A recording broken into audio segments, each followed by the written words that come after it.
विश्व बौद्धिक संपदा दिवस यानी कि वर्ल्ड इंटेलेक्चुअल प्रॉपर्टी डे जो है 2025 का, ये किस दिन सेलिब्रेट किया गया है? तो 26 अप्रैल को सेलिब्रेट किया गया है विश्व बौद्धिक संपदा दिवस। इंपॉर्टेंट पॉइंट्स की अगर बात करें तो इस बार की थीम रही है बौद्धिक संपदा और संगीत, आईईपी की धुन को महसूस करें, intellectual property and music, feel the tune of IP. April माह के कुछ और इम्पॉर्टेंट दिवस और उनकी थीम को डिस्कस करते हैं। विश्व कार्यस्थल सुरक्षा और स्वास्थ्य दिवस 2025 जो है 28 अप्रैल को मनाया गया। इसकी थीम थी स्वास्थ्य और सुरक्षा में क्रांति, कार्यस्थल पर एआई और डिजिटलीकरण की भूमिका। विश्व मलेरिया दिवस 2025 ये सेलिब्रेट किया गया है 25 अप्रैल को। थीम रही है मलेरिया का अंत हमारे साथ, पुनर्निवेश, पुनर्कल्पना, पुनः प्रज्वलन। Ending malaria is with us, reinvest, reimagine, reignite. राष्ट्रीय पंचायती राज दिवस जो है 2025 का, ये सेलिब्रेट किया गया 24 अप्रैल को और इसकी थीम रही है वाटर सफिशिएंट विलेजेस यानी जल पर्याप्त गांव। विश्व लीवर दिवस सेलिब्रेट किया गया 19 अप्रैल को, भोजन ही दवा है इसकी थीम रही है। विश्व पृथ्वी दिवस सेलिब्रेट किया गया 22 अप्रैल को और इस बार की थीम थी आवर पावर आवर प्लेनेट यानी हमारी शक्ति हमारा ग्रह। नेक्स्ट, राष्ट्रीय सिविल सेवा दिवस ये सेलिब्रेट किया गया 21 अप्रैल को। विश्व धरोहर दिवस 2025 ये 18 अप्रैल को सेलिब्रेट किया गया। थीम रही है आपदाओं और संघर्षों के खतरे में धरोहर, तैयारी और इकोमोस की 60 वर्षों की सीख। विश्व कला दिवस सेलिब्रेट किया गया है 15 अप्रैल को और थीम रही है एकता और उपचार के लिए कला। राष्ट्रीय सुरक्षित मातृत्व दिवस जो है ये सेलिब्रेट किया गया है 11 अप्रैल को। थीम रही है इस बार equity in maternal health care, living no mother behind. विश्व होम्योपैथी दिवस सेलिब्रेट किया गया 10 अप्रैल को। विश्व स्वास्थ्य दिवस जो है 7 अप्रैल को सेलिब्रेट किया गया और इसकी थीम थी स्वस्थ शुरुआत, आशावान भविष्य, हेल्दी बिगनिंग्स, होपफुल फ्यूचर। राष्ट्रीय समुद्री दिवस जो है ये 5 अप्रैल को सेलिब्रेट किया गया। भारतीय सेना ने भूकंप से प्रभावित म्यांमार को चिकित्सा सहायता प्रदान करने के लिए कौन सा ऑपरेशन स्टार्ट किया है? तो इसके लिए ऑपरेशन ब्रह्मा स्टार्ट किया गया। हाल ही में म्यांमार में जो भूकंप आया था उससे वहाँ पर उसको सहायता प्रदान करने के लिए भारत की तरफ से ऑपरेशन ब्रह्मा चलाया गया है। सृष्टि के देवता के नाम पर इसका नाम रखा गया। इसका उद्देश्य है देश का पुनर्निर्माण करना, वहाँ पर आपदा के कारण जो भी अस्त व्यस्त माहौल हुआ है उसको सबको सही करना और देश का पुनर्निर्माण करना इसका उद्देश्य है। इस मिशन के तहत भारत ने आपदा राहत सामग्री, मानव सहायता, खोज और बचाव दल की कई खेपें जो हैं म्यांमार में भेजी हैं।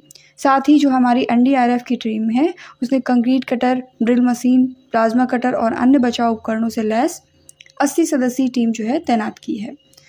म्यांमार की अगर बात करें तो इसकी राजधानी जो है नायपीडा है और मुद्रा यहाँ पर म्यांमार की आज चलती है। म्यांमार की लोकेशन आप देख सकते हैं। हाल ही में किस राज्य के प्रसिद्ध सौदागरी ब्लॉक प्रिंट को जीआई टैग प्रदान किया गया है?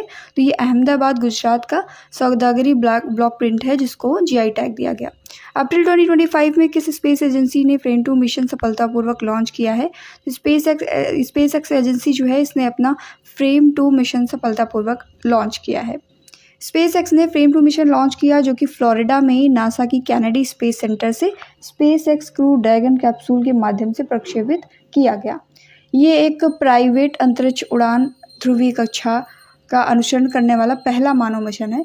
जो प्राइवेट निजी अंतरिक्ष उड़ान ध्रुवीय कक्षा होती है, अंतरिक्ष उड़ान ध्रुवीय कक्षा का मतलब एक ऐसा पथ जिस पर मानव द्वारा पहले कभी भी यात्रा नहीं की गई है। तो ऐसा करने वाला ये पहला मानव मिशन है जिसका उद्देश्य है मुक्त उड़ान मिशन के दौरान मानव शरीर पर अंतरिक्ष उड़ान से जो प्रभाव पड़ता है उस पर रिसर्च करना। स्पेस एक्स की अगर बात करें तो इसकी स्थापना हुई थी 14 मार्च 2002 में। मुख्यालय इसका कैलिफोर्निया यूएसए में है और सीईओ हैं वर्तमान में एलन मस्क। संस्थापक भी इसके एलन मस्क ही हैं। उत्तराखंड की सुल्तानपुर पट्टी नगर पालिका जो है इसका नया नाम क्या रख दिया गया है? इसका नया नाम कौशल्यापुरी कर दिया गया है।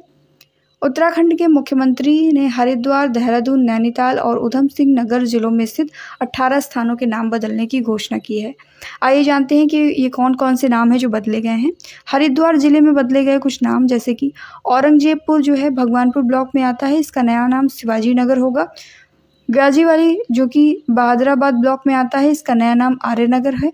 चांदपुर का नया नाम ज्योतिबा फुले नगर है। मोहम्मदपुर जाट का नया नाम मोहनपुर जाट है और खानपुर कुरसाली का नया नाम अंबेडकर नगर है। इदरिसपुर का नया नाम नंदपुर होगा। खानपुर ब्लॉक में जो आता है इसका नया नाम श्री कृष्णपुर होगा। अकबरपुर फजलपुर जो कि रुड़की में है, इसका नया नाम विजयनगर होगा। देहरादून जिले में जो नए नाम बदले गए हैं, जैसे मियांवाला का नया नाम रामजी वाला होगा, पीरवाला का केशरी नगर, चांदपुर खुर्द जो है इसका नया नाम पृथ्वीराज नगर होगा, अब्दुलपुर को आप दक्षिण नगर से के नाम से जानेंगे। नैनीताल जिले में 2 इंपॉर्टेंट नाम बदले गए हैं, नवाबी रोड इसका नाम अटल मार्ग कर दिया गया है और पंचक्की से IIT रोड जो है ये गुरु गोवलकर मार्ग के नाम से जानी जाएगी। उधम सिंह नगर में जो जिले में बदले गए नाम हैं, जैसे सुल्तानपुर पट्टी नगर पंचायत जो है इसका नया नाम हो गया है कौशल्यापुरी। अप्रैल 2025 में वंदना कटारिया ने अंतर्राष्ट्रीय हॉकी से संन्यास की घोषणा की है। वंदना कटारिया जो है कौन से स्टेट से बिलोंग करती हैं, तो ये उत्तराखंड राज्य से बिलोंग करती हैं। वंदना कटारिया टोक्यो 2020 में ओलंपिक में हैट्रिक बनाने वाली पहली भारतीय महिला थी। इन्होंने भारत की सबसे अधिक अंतर्राष्ट्रीय मैच खेलने वाली महिला हॉकी खिलाड़ी के रूप में अपनी पहचान बनाई है। राष्ट्रमंडल की पहली अफ्रीकी महिला महासचिव के रूप में किसे नियुक्त किया गया है, तो सरली बोचवे जो है ये राष्ट्रमंडल की पहली अफ्रीकी महिला महासचिव के रूप में नियुक्त हुई हैं। सरली बोचवे ने राष्ट्रमंडल की 7वीं महासचिव के रूप में ये पदभार ग्रहण किया है और इस पद पर आसीन होने वाली ये पहली अफ्रीकी महिला है। राष्ट्रमंडल की अगर बात करें तो इसका गठन हुआ था 1949 में लंदन घोषणा पत्र के द्वारा। मुख्यालय इसका लंदन में है और महासचिव हैं सरली बोचवे।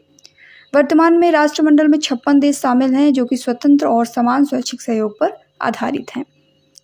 नेक्स्ट क्वेश्चन, अप्रैल 2025 में साजी एन करुण का 73 वर्ष की उम्र में निधन हो गया है। ये साजी एन करुण है, आप देख सकते हैं तस्वीर में। ये कौन थे, तो ये मलयालम फिल्म निर्माता थे जिनका 73 वर्ष की उम्र में निधन हो गया है। Ramanujan journey of the great mathematician, इस पुस्तक के लेखक कौन हैं, तो इस पुस्तक के लेखक हैं अरुण सिंघल और देवेंद्र कुमार शर्मा। इन दोनों ने ये पुस्तक लिखी है। IPL में सबसे तेज शतक लगाने वाले दूसरे बल्लेबाज कौन बने हैं, तो वैभव सूर्यवंशी जो हैं ये IPL में सबसे तेज शतक लगाने वाले दूसरे बल्लेबाज बन चुके। वैभव सूर्यवंशी गुजरात टाइटंस के खिलाफ लक्ष्य का पीछा करते हुए सिर्फ 35 गेंदों में इन्होंने शतक जड़ दिया था और इसमें 7 चौके और 11 छक्के शामिल हैं। बिहार राज्य से मूलतः ये बिलोंग करते हैं। मात्र 14 साल 32 दिन की उम्र में IPL में शतक लगाने वाले सबसे युवा खिलाड़ी ये बने हैं। IPL के इतिहास में पहले स्थान पर क्रिस गेल है जिन्होंने 30 गेंदों में शतक लगाया था। अप्रैल 2025 में भारतीय कृषि अनुसंधान परिषद, जिसे ICAR कहते हैं, यानी कि Indian council of agricultural research, इसके महानिदेशक किसको बनाया गया है, तो मांगीलाल जाट जो हैं ये ICAR के नए महानिदेशक बनाए गए हैं। अगर बात करें ICAR की, तो इसकी स्थापना जो है 16 जुलाई 1929 में हुई थी। मुख्यालय वर्तमान में नई दिल्ली में है। हाल ही में किस राज्य या केंद्र शासित प्रदेश ने वय वंदना योजना की शुरुआत की है, तो इसकी शुरुआत जो है दिल्ली ने की है। केंद्र शासित प्रदेश दिल्ली की जो मुख्यमंत्री हैं रेखा गुप्ता, इनके नेतृत्व में 28 अप्रैल 2025 को आयुष्मान वय वंदना योजना की जो आधिकारिक शुरुआत है वो कर दी गई, जिसके तहत 70 वर्ष और उसके ऊपर के जो वरिष्ठ नागरिक हैं उनको 10 लाख रुपए तक की मुफ्त स्वास्थ्य उपचार सुविधा जो है प्रदान की जा रही है। ये पहल दिल्ली में वरिष्ठ नागरिकों के लिए स्वास्थ्य सेवा की पहुंच को सुदृढ़ करने और उन्हें सुरक्षा प्रदान करने का उद्देश्य रखती है। दिल्ली की अगर बात करें तो वर्तमान में यहाँ पर मुख्यमंत्री रेखा गुप्ता हैं जो कि BJP से बिलोंग करती है। साथ ही उपराज्यपाल विनय कुमार सक्सेना हैं। फ्रांसीसी सरकार के द्वारा प्रतिष्ठित officer of the order of arts and letters, इस सम्मान से किसको सम्मानित किया गया है, तो ये सम्मान पायल कपाड़िया को मिला। पायल कपाड़िया जो हैं ये मुंबई के फिल्म निर्माता हैं और इनको इस सम्मान से नवाजा गया है। ये सम्मान मुंबई स्थित फ्रांसीसी कॉन्सुलेट में आयोजित एक समारोह के दौरान उनको दिया गया था।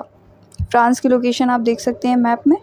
फ्रांस की राजधानी पेरिस है और यहाँ पर मुद्रा यूरो चलती है। राष्ट्रपति हैं इमैनुअल मैक्रोन और प्रधानमंत्री हैं फ्रांसवा बायरू। हाल ही में किस देश ने गैर परमाणु हाइड्रोजन बम का सफलतापूर्वक परीक्षण किया है? नॉन न्यूक्लियर हाइड्रोजन बम है ये और इसका सफलतापूर्वक परीक्षण किया है चाइना ने। चीन ने हाल ही में एक क्रांतिकारी प्रकार के हाइड्रोजन बम का परीक्षण किया है जो कि पारंपरिक विखंडनीय पदार्थों जैसे यूरेनियम और प्लूटोनियम के बिना कार्य करता है।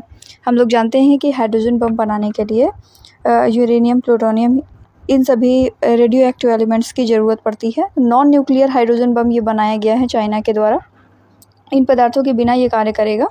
इसके बजाय ये मैग्नीशियम हाइड्राइड आधारित फ्यूजन जैसी जो उन्नत संलयन तकनीकें हैं उनका उपयोग करता है। तो इसमें यूरेनियम और प्लूटोनियम का यूज़ नहीं होता है। इसमें किसका यूज़ होता है? तो मैग्नीशियम हाइड्राइड बेस्ड फ्यूजन जैसी जो टेक्नोलॉजी है उसका यूज़ इसमें किया जाता है। अप्रैल 2025 में किस राष्ट्रीय उद्यान को भारत का नवीनतम यानी 107वां राष्ट्रीय उद्यान घोषित किया गया है?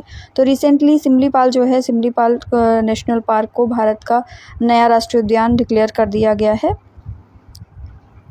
ओडिशा सरकार ने हाल ही में सिमलीपाल टाइगर रिजर्व को राज्य का दूसरा राष्ट्रीय उद्यान घोषित किया और यह भारत का 107वां राष्ट्रीय उद्यान बन गया है। ये कहाँ पर लोकेटेड है? तो ओडिशा का मयूरभंज जिले में लोकेटेड है Similipal national park.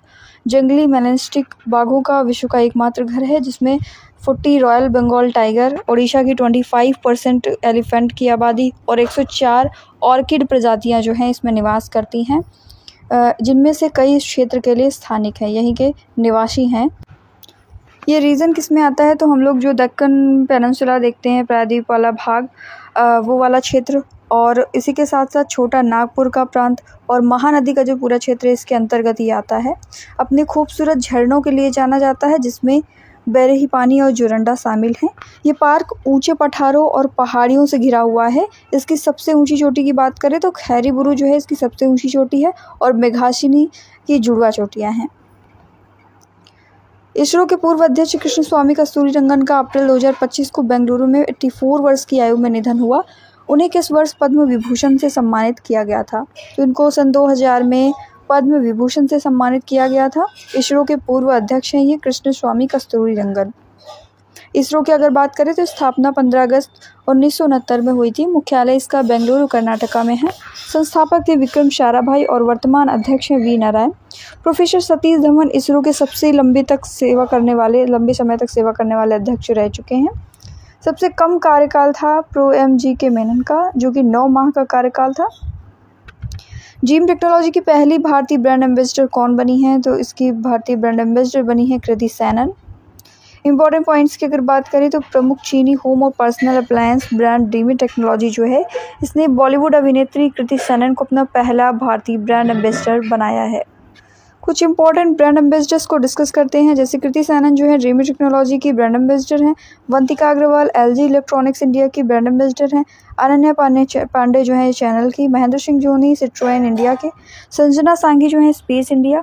Narendra Kumar Yadav fit India movement. Rishabh Shetty Ramraj cotton और इसी के साथ साथ युवराज सिंह जो हैं ये ICC वर्ल्ड कप 2024 के ब्रांड एम्बेसडर थे। दुनिया का पहला पूर्णतः नवीकरणीय ऊर्जा से चलने वाला शहर कौन सा बन गया है? तो पूरी तरीके से रिन्यूएबल एनर्जी पर बेस्ड जो सिटी है वो अमरावती बन गया है। नेक्स्ट क्वेश्चन, हाल ही में प्रधानमंत्री नरेंद्र मोदी जी के निजी सचिव के रूप में किसे नियुक्त किया गया? तो निधि तिवारी जो हैं ये प्रधानमंत्री नरेंद्र मोदी जी के प्राइवेट सेक्रेटरी के तौर पर नियुक्त की गई हैं। अप्रैल 2025 में बैडमिंटन विश्व महासंघ यानी कि बैडमिंटन वर्ल्ड फेडरेशन BAWF अप्रैल 2025 में इसका नया अध्यक्ष किसे बनाया गया? तो नया अध्यक्ष खुन्निंग पटामा लीसवात्सकुल को बनाया गया है। BWF की अगर बात करें यानी बैडमिंटन विश्व महासंघ जो है इसकी स्थापना 1934 ईस्वी में हुई थी। मुख्यालय इसका कुआलालंपुर मलेशिया में है और अध्यक्ष हैं Khunying Patama Leeswadtrakul. MotoGP America grand prix 2025 ये किसने जीता है? तो ये जीता है फ्रांसिस्को बैगनिया ने। भारतीय राष्ट्रीय भुगतान निगम NPCI जिसे कहते हैं national payments corporation of India, इसके नए कार्यकारी निदेशक यानी एग्जीक्यूटिव डायरेक्टर कौन बनाए गए हैं? तो ये बने हैं सोहिनी राजोला। भारतीय राष्ट्रीय भुगतान निगम यानी NPCI ने सोहिनी राजोला को अपना नया कार्यकारी निदेशक यानी एग्जीक्यूटिव डायरेक्टर नियुक्त किया है। National payments corporation of India की अगर बात करें तो इसकी स्थापना जो है 2008 में हुई थी। मुख्यालय इसका मुंबई महाराष्ट्र में है और वर्तमान में अध्यक्ष हैं अजय कुमार चौधरी। वैश्विक ऊर्जा थिंक टैंक एम्बर की एक रिपोर्ट में वर्ष 2024 में पवन और सौर ऊर्जा से बिजली उत्पादन करने वाले देशों में टॉप पर कौन है? तो इसमें टॉप पर है चाइना। वैश्विक ऊर्जा थिंक टैंक एम्बर की एक रिपोर्ट में वर्ष 2024 में पवन और सौर ऊर्जा से बिजली उत्पादन करने वाले देशों में भारत दुनिया का तीसरा सबसे बड़ा देश बन गया है। ठीक है। इसमें टॉप पर कौन है? टॉप पर इसमें चाइना है। रिपोर्ट के अकॉर्डिंग 2024 में वैश्विक बिजली का 15% उत्पादन पवन और सौर ऊर्जा से हुआ है, जिसमें भारत की हिस्सेदारी 10% रही है। अप्रैल 2025 में यूनेस्को की memory of the world register में कौन से 2 शास्त्रीय ग्रंथ शामिल किए गए? तो श्रीमद् भगवद गीता और नाट्य शास्त्र, ये 2 शास्त्रीय भारतीय ग्रंथ हैं जो शामिल किए गए हैं memory of the world register में। नाट्य शास्त्र जो कि भरत मुनि के द्वारा रचित है, और श्रीमद् भगवद गीता, इन दोनों को ही यूनेस्को की memory of the world register में शामिल किया गया। इस नवीनतम समावेशन के साथ भारत के अभिलेखों की टोटल संख्या कितनी हो गई है? तो 14 टोटल संख्या हो गई है। हाल ही में किस राज्य ने स्कूलों में हिंदी को तीसरी भाषा के रूप में अनिवार्य किया? तो ये अनिवार्यता महाराष्ट्र में देखी गई। महाराष्ट्र के स्कूलों में हिंदी को तीसरी भाषा के रूप में अनिवार्य कर दिया है। 2025-26 का जो शैक्षणिक वर्ष होगा, इसमें कक्षा 1 से 5 तक हिंदी को तीसरी अनिवार्य भाषा के रूप में अब पढ़ाया जाएगा वहाँ पर। महाराष्ट्र राज्य में अब तक मराठी और अंग्रेजी अनिवार्य भाषाएं थी, अब हिंदी वहाँ की तीसरी अनिवार्य भाषा हो गई है। अप्रैल 2025 में सर्बिया के नए प्रधानमंत्री के रूप में किसे नियुक्त किया गया? तो सर्बिया के नए प्रधानमंत्री बने हैं ड्यूरो मैकुट। राजधानी है बेलग्रेड और मुद्रा यहाँ पर सर्बियन दिनार चलती है। उत्तराखंड में सिलक्यारा सुरंग का नाम बदल करके किसके नाम पर रखा जाएगा? तो इसका नाम बाबा बौखनाथ के नाम पर रखा जाएगा। सिलक्यारा सुरंग की अगर बात करें तो ये नेशनल हाईवे 134 पर सिलक्यारा और बरकोट को जोड़ेगी। 4.5 किलोमीटर लंबी 2 लेन वाली ये सुरंग है। इसका निर्माण 4 धाम परियोजना के तहत किया जा रहा है। World press photo of the year 2025 का पुरस्कार किसने जीता है? तो ये पुरस्कार समर अबू एलॉफ के द्वारा जीता गया। गाजा पट्टी के एक 9 वर्षीय लड़के महमूद अजूर की तस्वीर है, जिसने मार्च 2024 में एक इजरायली हवाई हमले में अपने दोनों हाथ खो दिए थे, और इस तस्वीर को world press photo of the year का अवार्ड मिला है 2025 के लिए। भारत के 23वें विधि आयोग के अध्यक्ष यानी चेयरमैन ऑफ लॉ कमीशन कौन अपॉइंट किए गए हैं? तो न्यायमूर्ति दिनेश माहेश्वरी को chairman of the law commission जो है अपॉइंट किया गया है। किसने 5 अप्रैल 2025 को वक्फ संशोधन अधिनियम 2025 को मंजूरी दी? तो ये मंजूरी द्रौपदी मुर्मू जी के द्वारा दी गई, जो कि हमारे भारत की राष्ट्रपति हैं। इस अधिनियम का उद्देश्य है वक्फ संपत्तियों का उपयोग समुदाय के लाभ के लिए बेहतर ढंग से करना और इन संपत्तियों के दुरुपयोग को रोकना है। लोकसभा में पारित 3 अप्रैल 2025 को 288 मत पक्ष में थे और 232 मत जो हैं वो विपक्ष में थे। राज्यसभा में जब पारित हुआ तो 4 अप्रैल 2025 को ये पारित हुआ, जिसमें 128 मत जो हैं वो पक्ष में थे और 95 मत विपक्ष में थे। राष्ट्रपति की स्वीकृति कब मिली? तो 5 अप्रैल 2025 को राष्ट्रपति द्रौपदी मुर्मू द्वारा दी गई स्वीकृति, जिससे ये विधेयक जो है कानून बन गया। देखिए, ये जो प्रक्रिया होती है, इसमें कोई भी एक्ट जो है वो कानून बनने के पहले कुछ प्रोसेस होती हैं। पहले वो लोकसभा में पारित किया जाता है बहुमत से, उसके बाद राज्यसभा में पारित किया जाता है और लास्ट में राष्ट्रपति की स्वीकृति भी ज़रूरी होती है। इसके बाद जो विधेयक होता है वो कानून बन जाता है। वक्फ विधेयक जो है तो 2025 में इसका नाम बदल करके एकीकृत वक्फ प्रबंधन सशक्तिकरण दक्षता और विकास विधेयक रखा गया है। ब्राज़ील के विश्व मुक्केबाजी कप 2025 में स्वर्ण पदक जीतने वाले पहले भारतीय कौन बने हैं? Who has become the first Indian to win a gold medal in the world boxing cup 2025 in Brazil? तो हितेश गुलिया जो हैं, इनको ये गोल्ड मेडल मिला है।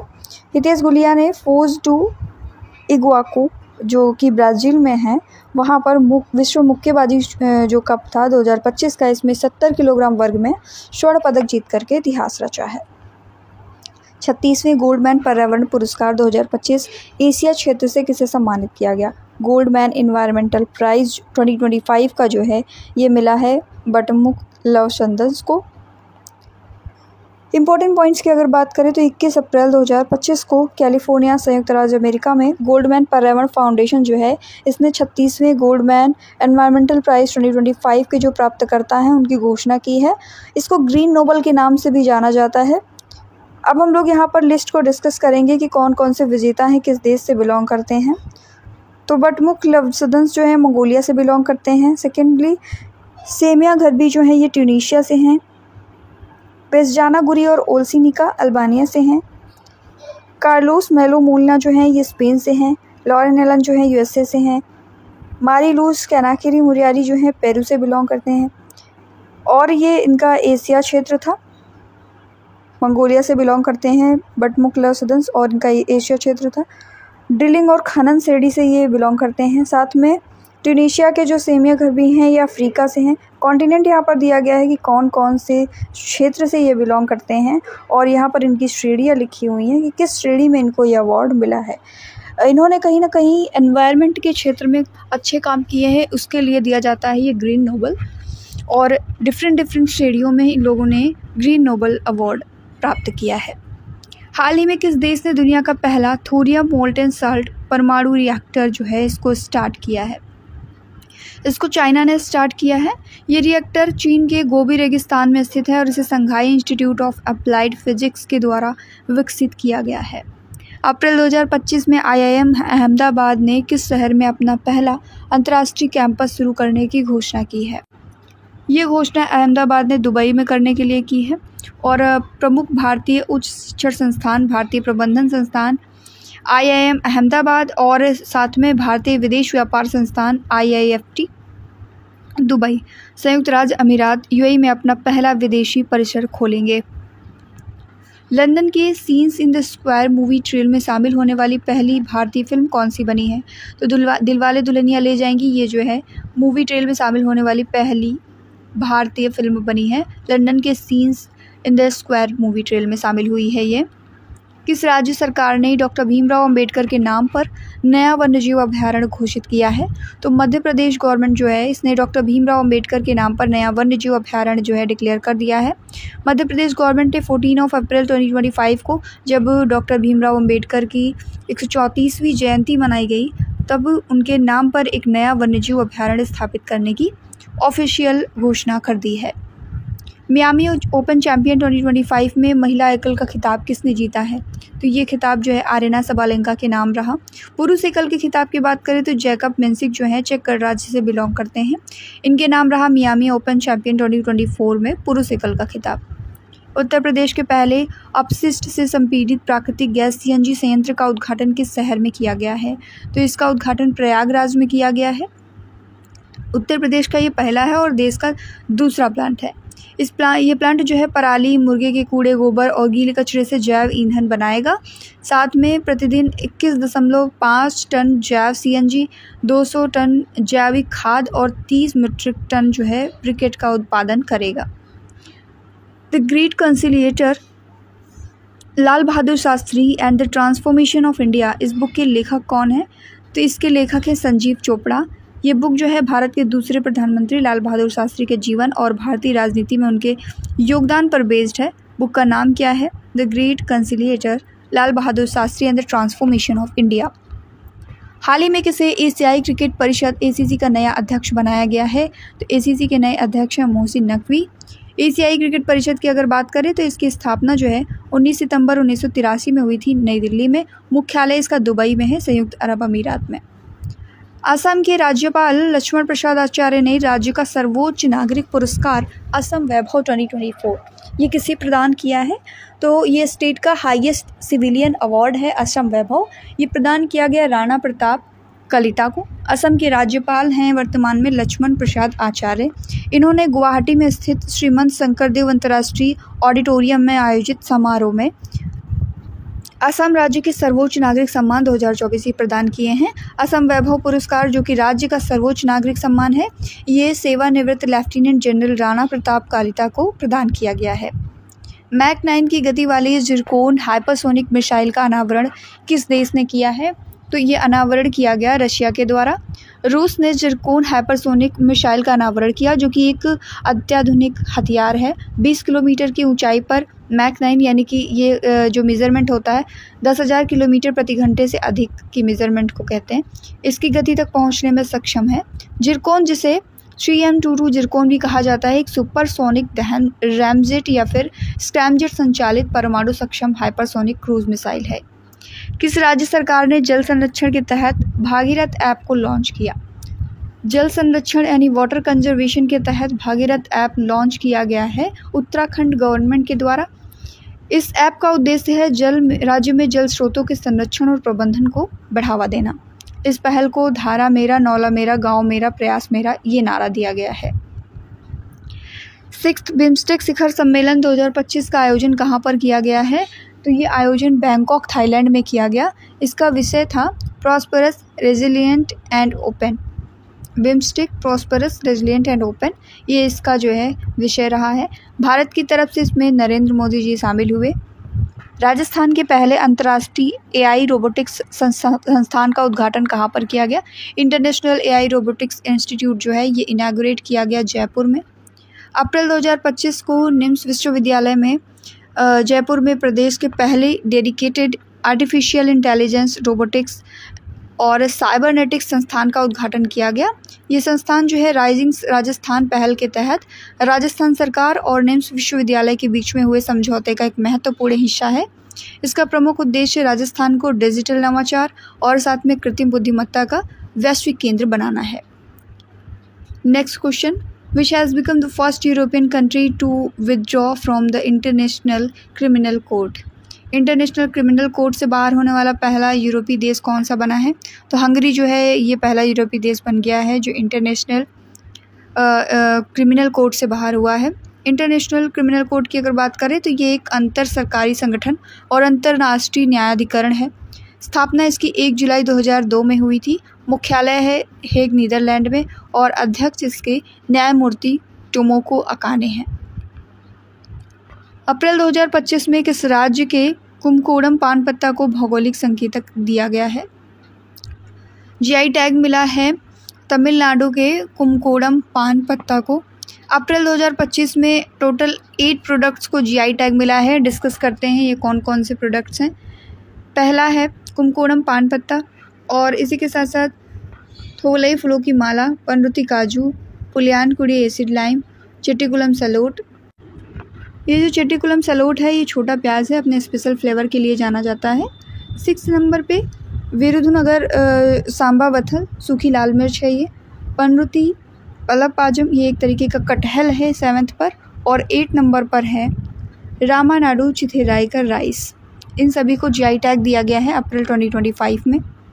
नेक्स्ट क्वेश्चन, हाल ही में किस राज्य सरकार ने लखपति वायदेव योजना की स्टार्टिंग की है?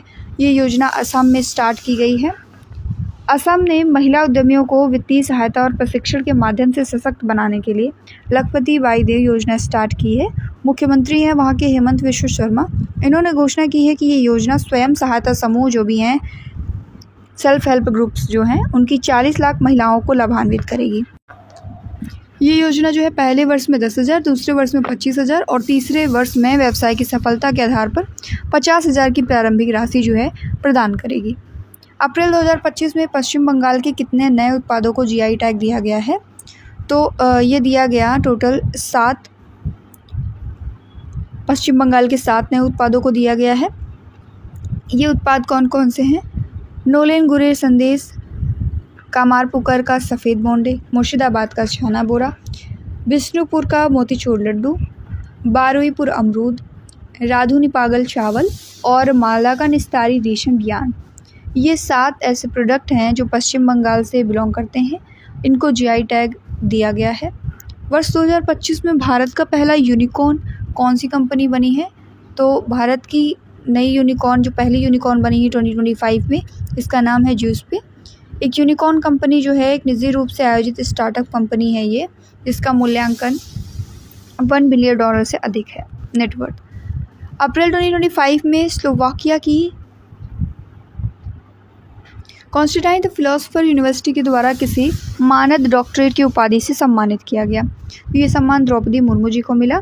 ये सम्मान उन्हें स्लोवाकिया के राष्ट्रपति पीटर पेलेग्रिनी के साथ ब्रातिस्लावा में द्विपक्षीय बैठक और प्रतिनिधि मंडल स्तर की वार्ता के दौरान प्रदान किया गया।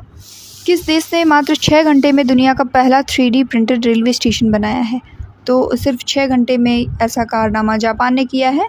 3D प्रिंटेड रेलवे स्टेशन बनाया दुनिया का पहला, मात्र 6 घंटे में। तो जापान ने 3D प्रिंटेड रेलवे स्टेशन का निर्माण किया है। विश्व का पहला 3D प्रिंटेड रेलवे स्टेशन है ये। इसे एडिटिव मैन्युफैक्चरिंग यानी 3D प्रिंटिंग तकनीक का उपयोग करके मात्र 6 घंटे में पूरा किया गया। 3D प्रिंटिंग या एडिटिव मैन्युफैक्चरिंग जो होती है ये एक ऐसी प्रक्रिया होती है जिसमें डिजिटल डिज़ाइन के बेस्ड पर सामग्री को परत दर परत जोड़ करके 3D वस्तुओं का निर्माण किया जाता है।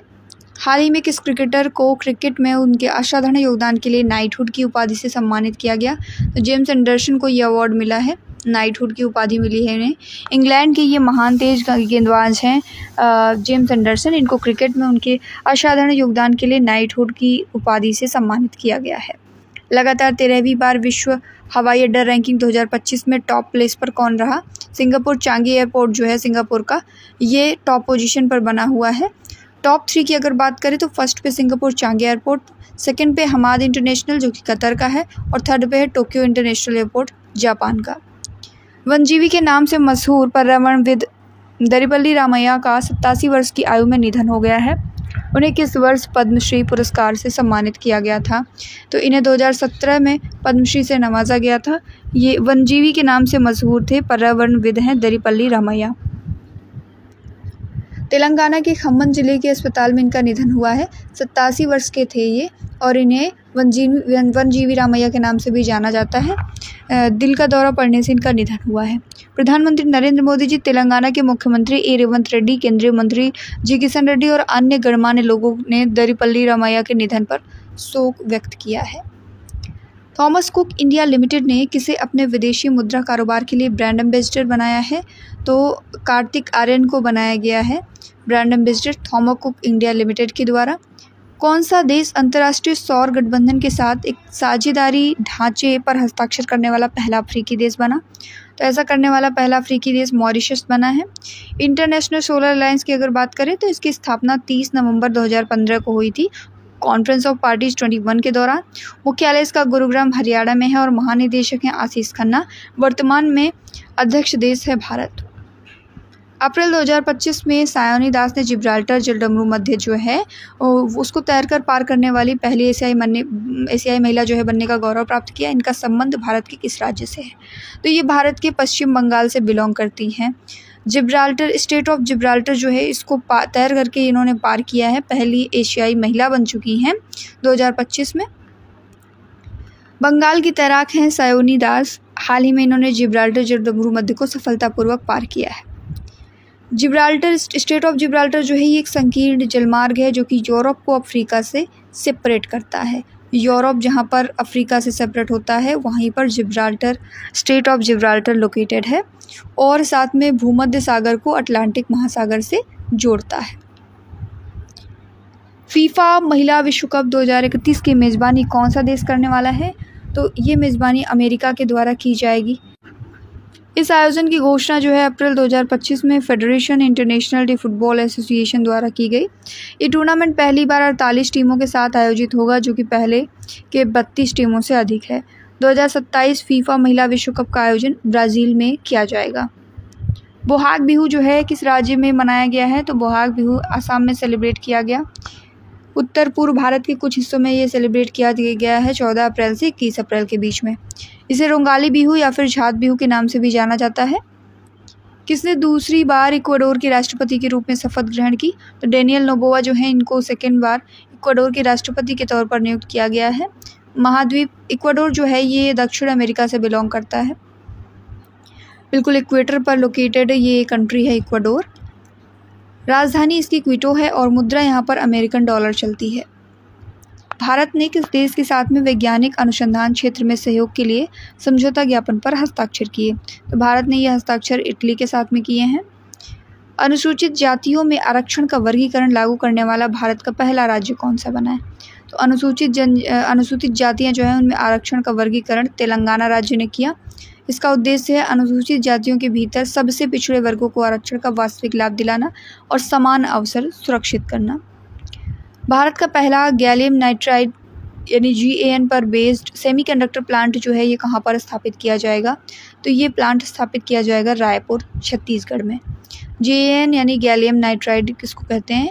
Ga गैलियम को शो करता है और Ga जो है ये गैलियम को शो करता है, साथ में N नाइट्राइड को शो करता है। ये एक वाइड बैंड गैप सेमीकंडक्टर सामग्री है जिसका अर्थ है इसमें सिलिकॉन की तुलना में एक बड़ा ऊर्जा गैप होता है। एनर्जी गैप जो हम लोग पढ़ते हैं सिलिकॉन के स्ट्रक्चर में, तो इसकी तुलना में यहाँ पर एक बड़ा ऊर्जा गैप हमें देखने को मिलता है। बैंड गैप सेमीकंडक्टर सामग्री है ये। भारतीय भारोत्तोलन महासंघ यानी इंडियन वेट लिफ्टिंग फेडरेशन जो है इसने एथलीट आयोग का अध्यक्ष किसे बनाया? तो मीराबाई चानू को एथलीट आयोग का अध्यक्ष बनाया है। भारतीय भारोत्तोलन महासंघ यानी इंडियन वेट लिफ्टिंग फेडरेशन जो है ये भारत में भारोत्तोलन खेल जो होते हैं उनकी राष्ट्रीय शासी संस्था है। स्थापना इसकी 1935 में हुई थी। मुख्यालय नई दिल्ली में है और अध्यक्ष हैं सहदेव यादव। महासचिव हैं आनंददेव गौड़ा। लीजेंड्स ऑफ एंडोस्कोपी पुरस्कार 2025 से किसको सम्मानित किया गया? तो डॉक्टर डी नागेश्वर रेड्डी जो हैं ये लीजेंड्स ऑफ एंडोस्कोपी अवार्ड से इनको सम्मानित किया गया है। ये इंटरनेशनल अवार्ड जो है उन्हें जापानी गैस्ट्रोएंटेरोलॉजिस्ट समुदाय ने जो है प्रदान किया है। जीआई एंडोस्कोपी जो होती है चिकित्सा प्रक्रिया होती है जिसमें एक विशेष ट्यूब यानी एंडोस्कोप का उपयोग करके डॉक्टर पेट, आंत और अन्य आंतरिक अंगों की जांच करते हैं। इसे कई तरीके की जांचें की जाती हैं। किस राज्य सरकार ने भूमि रिकॉर्ड प्रबंधन के लिए भू भारती पोर्टल लॉन्च किया? तो भू भारती पोर्टल जो है भूमि भारती पोर्टल ये लॉन्च किया गया तेलंगाना गवर्नमेंट के द्वारा। भूमि रिकॉर्ड प्रबंधन को सरल, पारदर्शी और जनता के लिए सुलभ बनाने के लिए इसका शुभारंभ किया गया है। पूर्ण डिजिटल साक्षरता कंप्लीट डिजिटल लिटरेसी हासिल करने वाला भारत का पहला राज्य कौन सा बना है? तो केरल जो है भारत का पहला राज्य बना है जिसने कंप्लीट डिजिटल लिटरेसी हासिल कर ली है। केरल पूर्ण डिजिटल साक्षरता हासिल करने वाला पहला राज्य बना है। खेलो इंडिया यूथ गेम्स 2025 का शुभंकर किसे चुना गया? तो गज सिंह को इसका शुभंकर चुना गया है। किसे गैबन देश का नया राष्ट्रपति चुना गया है? तो ब्राइस ओलिगुई गुएमा जो है इनको नया राष्ट्रपति चुना गया गैबन का। गैबन जो है ये अफ्रीका में लोकेटेड है। राजधानी इसकी लिब्रेविल है और मुद्रा यहाँ पर चलती है सेंट्रल अफ्रीकन CFA फ्रैंक। 15वीं हॉकी इंडिया सीनियर पुरुष राष्ट्रीय चैंपियनशिप 2025 जो है ये किस राज्य ने जीती? तो इसको जीता है पंजाब ने। ऑप्शन नंबर ए हमारा करेक्ट है। 15 नंबर की ये हॉकी इंडिया सीनियर पुरुष राष्ट्रीय चैंपियनशिप थी। पंजाब ने मध्य प्रदेश को 4-1 से हरा करके ये खिताब अपने नाम किया। मध्य प्रदेश के झांसी में स्थित मेजर ध्यानचंद हॉकी स्टेडियम जो है वहाँ पर ये टूर्नामेंट आयोजित किया गया था। पंजाब ने ये रिकॉर्ड 5वीं बार जीता है। लगातार इन्होंने 2012, 18, 21, 2023 और 25 में ये खिताब जीते हैं। शीर्ष 3 विजेता राज्यों की बात करें तो फर्स्ट नंबर पर पंजाब है जिसने स्वर्ण पदक जीता। सेकंड पे मध्य प्रदेश है रजत पदक के साथ में और उत्तर प्रदेश को इसमें कांस्य पदक मिला है। भारत ने किस देश के साथ संयुक्त सैन्य अभ्यास डस्टलिक के 6वें संस्करण का आयोजन किया? तो हाल ही में उज्बेकिस्तान के साथ में ये डस्टलिक जो है इसका आयोजन किया गया। 6th एडिशन था इस बार का। पुणे में संपन्न हुआ है ये संयुक्त सैन्य अभ्यास। सैन्य अभ्यास डस्टलिक जो है उज्बेक में इसका अर्थ होता है दोस्ती और भारत में उज्बेकिस्तान के बीच में क्रमिक रूप से आयोजित किए जाने वाला एक वार्षिक द्विपक्षीय सैन्य अभ्यास है। इसमें भारतीय दल में जैट रेजिमेंट और भारतीय वायुसेना की जो बटालियन है इसके साथ में दूसरी ओर से उज्बेकिस्तान सेना ने प्रतिनिधित्व किया है। इंडिया की तरफ से जैट रेजिमेंट और साथ में इंडियन एयरफोर्स की एक बटालियन, दूसरी तरफ उज्बेकिस्तान जो है उज्बेकिस्तान की सेना ने इसमें प्रतिनिधित्व किया है। भारत में ट्रेन में ATM स्थापित करने वाला पहला बैंक कौन सा बना है? तो बैंक ऑफ महाराष्ट्र जो है ये भारत में ट्रेन में ATM स्थापित करने वाला पहला बैंक बना।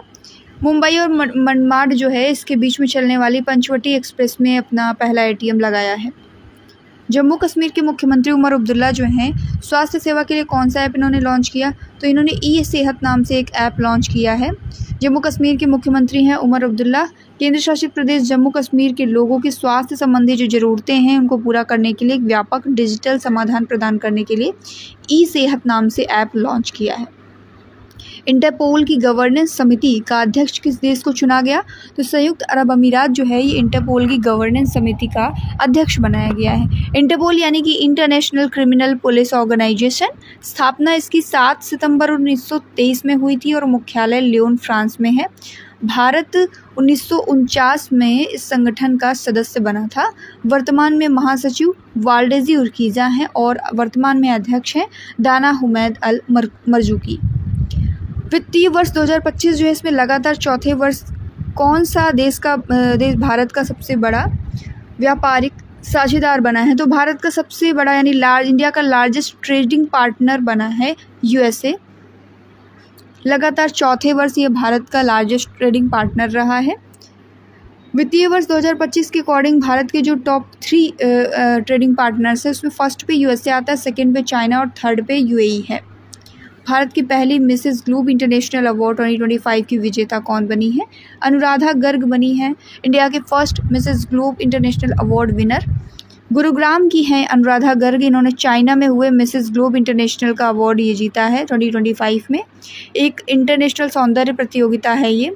इसमें केवल मैरिड महिलाएं हिस्सा ले सकती हैं और मिसेस ग्लोब इंटरनेशनल की स्टार्टिंग की अगर बात करें तो 1990 में इसकी स्टार्टिंग हुई थी। अप्रैल 2025 में ऑनलाइन स्थायी लोक अदालत सेवा यानी ऑनलाइन परमानेंट लोक अदालत सर्विस जो है ये स्टार्ट करने वाला भारत का पहला राज्य केरल बन गया है। केरल जो है ऑनलाइन स्थायी लोक अदालत सेवा शुरू करने वाला भारत का पहला राज्य बना। डिजिटल सुविधा का औपचारिक शुभारंभ 11 अप्रैल 2025 को हुआ है। The chief minister and spy, इस पुस्तक के लेखक कौन है? तो इस पुस्तक को अमरजीत सिंह दुलत के द्वारा लिखा गया है। International big cat alliance IBCA का मुख्यालय किस देश में स्थापित किया गया है? तो भारत में इसका मुख्यालय स्थापित किया गया है। 5 वर्षों की अवधि के लिए यानी जो वर्ष 2023-24 का है और इससे लेकर के 2027-28 तक का 5 वर्षों का जो समय है, इसके लिए 150 करोड़ रुपए की एक मुफ्त बजटी सहायता इसमें प्रदान की जाएगी। उद्देश्य क्या है? देखिए, इंटरनेशनल बिग कैट अलायंस है तो इसका उद्देश्य है जितने भी बिग कैट्स हैं यानी बाघ, शेर, तेंदुआ, हिम तेंदुआ, चीता, जगुआर और प्यूमा, इनके जैसे 7 प्रमुख जो बड़ी बिल्लियाँ यानी बिग कैट्स हैं उनके संरक्षण के लिए कार्य करना इसका मेन उद्देश्य है। दुनिया का पहला पूर्णतः नवीकरणीय ऊर्जा से चलने वाला शहर कौन सा बनेगा? तो अमरावती जो है ये पूरी तरीके से रीन्यूएबल एनर्जी पर बेस्ड होगा। ISSF विश्व कप लीमा 2025 पदक तालिका में भारत कौन से स्थान पर है? तो भारत इसमें तीसरे स्थान पर है। टॉप 3 कंट्रीज़ की बात करें तो फर्स्ट पे चाइना, सेकंड पे अमेरिका है और भारत इसमें तीसरे स्थान पर है। भारत ने टोटल 7 पदक जीते हैं जिसमें 2 स्वर्ण पदक, 4 रजत पदक और 1 कांस्य पदक शामिल है। अप्रैल 2025 में यूनेस्को ने कितने नए वैश्विक भू पार्कों को अपनी सूची में शामिल किया? 16 नए भू पार्कों को शामिल किया गया है। लता दीनानाथ मंगेशकर पुरस्कार 2025 से किसे सम्मानित किया गया? कुमार मंगलम बिरला जो हैं इनको सम्मानित किया गया है लता दीनानाथ मंगेशकर पुरस्कार 2025 से। शुरुआत इसकी 2022 में हुई थी और 2022 में ये पुरस्कार नरेंद्र मोदी जी को मिला था। राष्ट्र और समाज के प्रति अग्रणी योगदान जो लोग करते हैं उनको ये अवार्ड दिया जाता है।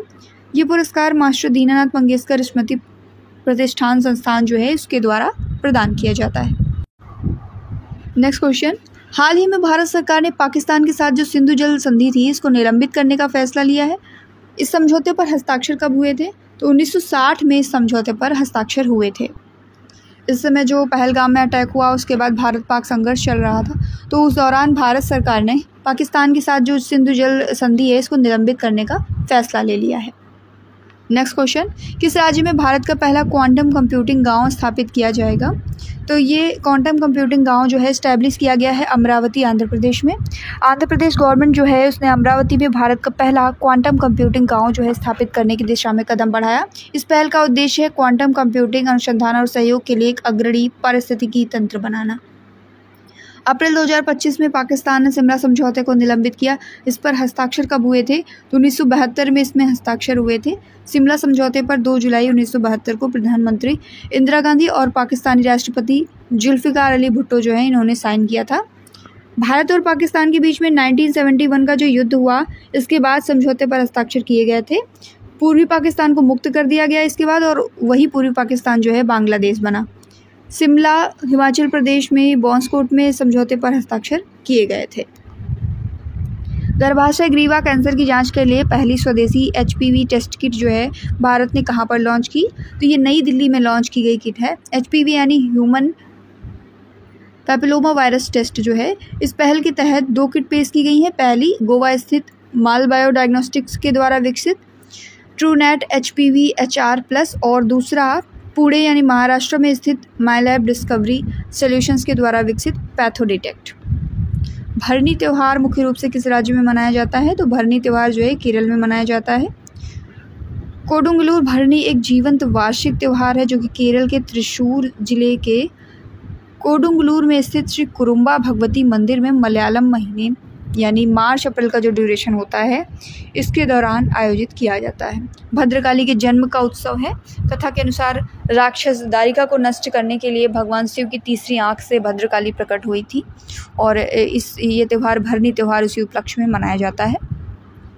राष्ट्रीय जनजातीय युवा महोत्सव 2025 की मेज़बानी किस राज्य ने की है? तो मिज़ोरम राज्य ने इस नेशनल ट्राइबल यूथ फेस्टिवल की मेज़बानी की है। जम्मू कश्मीर और लद्दाख उच्च न्यायालय का मुख्य न्यायाधीश किसे बनाया गया? तो ये बनाया गया है न्यायमूर्ति अरुण पल्ली। जम्मू कश्मीर और लद्दाख उच्च न्यायालय की स्थापना हुई थी 26 मार्च 1928 में। मुख्यालय इसका श्रीनगर जम्मू और कश्मीर में है। मुख्य न्यायाधीश है न्यायमूर्ति अरुण पल्ली। किसने सबसे उन्नत लामा 4 AI मॉडल लॉन्च किया है? तो ये AI मॉडल मेटा के द्वारा लॉन्च किया गया। मेटा की अगर बात करें तो इसकी स्थापना 2004 में हुई थी। मुख्यालय कैलिफोर्निया अमेरिका में है और CEO हैं मार्क जुकरबर्ग। केंद्रीय मंत्री जितेंद्र सिंह ने भारत के पहले हिमालयी जलवायु केंद्र का उद्घाटन कहाँ पर किया है? तो इसका उद्घाटन उधमपुर जम्मू कश्मीर में किया गया। मध्य प्रदेश के प्रसिद्ध राई लोक नर्तक राम सहाय पांडे का 92 वर्ष की आयु में निधन हुआ। उन्हें किस वर्ष पद्मश्री पुरस्कार प्रदान किया गया था? तो इनको 2022 में पद्मश्री मिला था और इनका निधन हो गया है, राम सहाय पांडे। इन्होंने राई नृत्य को 24 देशों में पहचान दिलाई थी और साथ में बुंदेलखंडी लोक नृत्य नाट्य कला परिषद की स्थापना भी इन्होंने की थी। 2022 में इनको पद्मश्री मिला था और नृत्य शिरोमणि की उपाधि इनको मिली थी 1980 में। नेक्स्ट क्वेश्चन, अगले 2 वर्षों के लिए बिम्स्टेक की अध्यक्षता किस देश ने संभाली है? तो ये अध्यक्षता भारत करने वाला है अगले 2 सालों के लिए। बिम्स्टेक यानी कि bay of Bengal initiative for multi sectoral technical and economic cooperation. स्थापना इसकी 6 जून 1997 में हुई थी। मुख्यालय ढाका में है, बांग्लादेश में। महासचिव इंद्रमणि पांडे हैं और सदस्य देश हैं 7, बांग्लादेश, भूटान, म्यांमार, भारत, म्यांमार, नेपाल, श्रीलंका और थाईलैंड। अप्रैल 2025 में किस राज्य सरकार ने प्रोजेक्ट चीता के तहत बोत्सवाना के 8 चीते लाने की घोषणा की है? तो ये घोषणा मध्य प्रदेश गवर्नमेंट ने की है। प्रोजेक्ट चीता के तहत बोत्सवाना से 8 चीते लाए जाएंगे। बोत्सवाना कहाँ पर लोकेटेड है? तो बोत्सवाना जो है ये साउथ अमेरिका में लोकेटेड है। इन चीतों को 2 चरणों में लाया जाएगा। इसमें पहले 4 चीते मई 2025 में भारत पहुंचेंगे। इन सभी चीतों को मध्य प्रदेश के मंदसौर जिले में स्थित गांधी सागर अभयारण्य में बसाया जाएगा। ये बोत्सवाना कंट्री जो है ये दक्षिण अफ्रीका के बीचों बीच में लोकेटेड है, मतलब चारों ओर से दक्षिण अफ्रीका है और बीच में बोत्सवाना है। रामायण कॉन्क्लेव 2025 का आयोजन कहाँ पर किया गया? तो इसका आयोजन कोलंबो श्रीलंका में किया गया है। अंतर्राष्ट्रीय रामायण और वैदिक अनुसंधान संस्थान ने कोलंबो के स्वामी विवेकानंद सांस्कृतिक केंद्र में रामायण कॉन्क्लेव का आयोजन किया। बीकानेर विश्वविद्यालय की कुलपति प्रोफेसर मनोज दीक्षित, गुजरात विश्वविद्यालय की प्रोफेसर नीरजा गुप्ता सहित कई विद्वानों ने वीडियो कॉन्फ्रेंस के जरिए कॉन्क्लेव को संबोधित किया। इसका विषय था भगवान राम का प्रभाव, रामायण का वैश्विक प्रभाव, रामायण में श्रीलंका का महत्व। भारत का पहला वस्त्र मशीन पार्क किस शहर में स्थापित किया जाएगा? इंडिया का फर्स्ट टेक्सटाइल मशीन पार्क जो है इस्टेब्लिश किया जाएगा कानपुर में। उत्तर प्रदेश के जो MSME मंत्री हैं इन्होंने घोषणा की है कि देश का पहला टेक्सटाइल मशीन पार्क जो है कानपुर के पास में 875 एकड़ की भूमि पर स्थापित किया जाएगा। यह पार्क कानपुर के निकट बोगांव क्षेत्र के चपरघट्टा गांव में विकसित किया जाएगा। इस पार्क को PPP यानी पब्लिक प्राइवेट पार्टनरशिप मॉडल जो है इस पर विकसित किया जाएगा, जिससे आयात पर निर्भरता कम होगी और मेक इन इंडिया पहल को बढ़ावा मिलेगा। इस पार्क का उद्देश्य क्या है?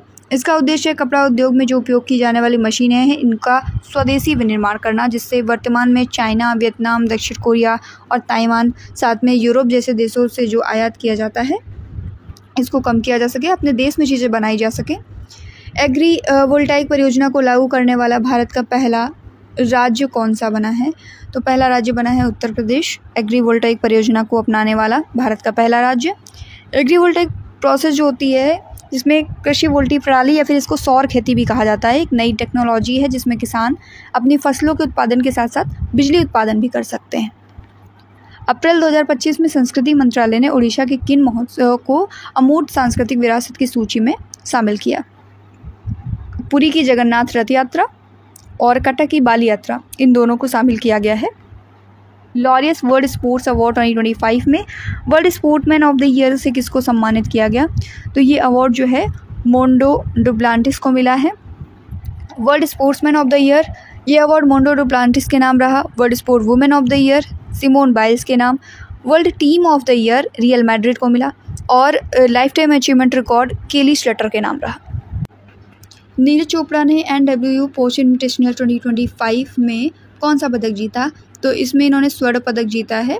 NWU यानी नॉर्थ वेस्ट यूनिवर्सिटी, इसमें इन्होंने 84.52 मीटर की दूरी तक भाला फेंक करके फर्स्ट प्राइज़ जीता है। किस राज्य या केंद्र शासित प्रदेश ने भारतीय सेना ने ऑपरेशन टिक्का के तहत घुसपैठ करने की कोशिश को नाकाम किया है? तो ये घुसपैठ जम्मू कश्मीर में हो रही थी, तो ऑपरेशन टिक्का के तहत भारतीय सेना ने इस कोशिश को नाकाम कर दिया। LOC के पास उस समय ये ऑपरेशन चलाया गया जब कुछ आतंकवादी सीमा पार से भारत में घुसने की कोशिश कर रहे थे। ये ऑपरेशन एक दिन पहले अनंतनाग जिले के पहलगाम में हुए आतंकी हमले के बाद चलाया गया, जिसमें नागरिकों की जान गई थी। किस भारतीय खिलाड़ी ने एज़लहोफ CSI लियर घुड़सवारी प्रतियोगिता 2025 में स्वर्ण पदक जीता है? तो ये स्वर्ण पदक निहारिका सिंघानिया के द्वारा जीता गया। ये भारतीय घुड़सवार हैं निहारिका सिंघानिया। बेल्जियम के एज़लहोफ CSI लियर घुड़सवारी प्रतियोगिता में इन्होंने होटेस चारबोनियर पर सवार होकर के स्वर्ण पदक जीता। इंटरनेशनल जितने भी कॉम्पिटिटर थे उनके बीच में उत्कृष्ट कौशल और धैर्य का इन्होंने प्रदर्शन किया है। अप्रैल 2025 में कुमुदिनी लाखिया का 95 वर्ष की आयु में निधन हुआ। वो कौन सी शास्त्रीय नृत्य शैली की प्रतिपादक थी? तो ये कथक शास्त्रीय नृत्य की शैली की प्रतिपादक थी। ऑप्शन नंबर डी हमारा करेक्ट है। अप्रैल 2025 में दुनिया की पहली humanoid robot half marathon organise की गई है। तो ये कहाँ पर ऑर्गेनाइज की गई? तो ये बीजिंग चाइना में ऑर्गेनाइज की गई है। किस देश ने ड्रोन झुंड और मिसाइल युद्ध का मुकाबला करने के लिए दुनिया का पहला एंटी ड्रोन बैराज हथियार लॉन्च किया? ये हथियार चाइना के द्वारा। ये वीडियो आप लोगों को कैसी लगी कमेंट बॉक्स में ज़रूर बताएं।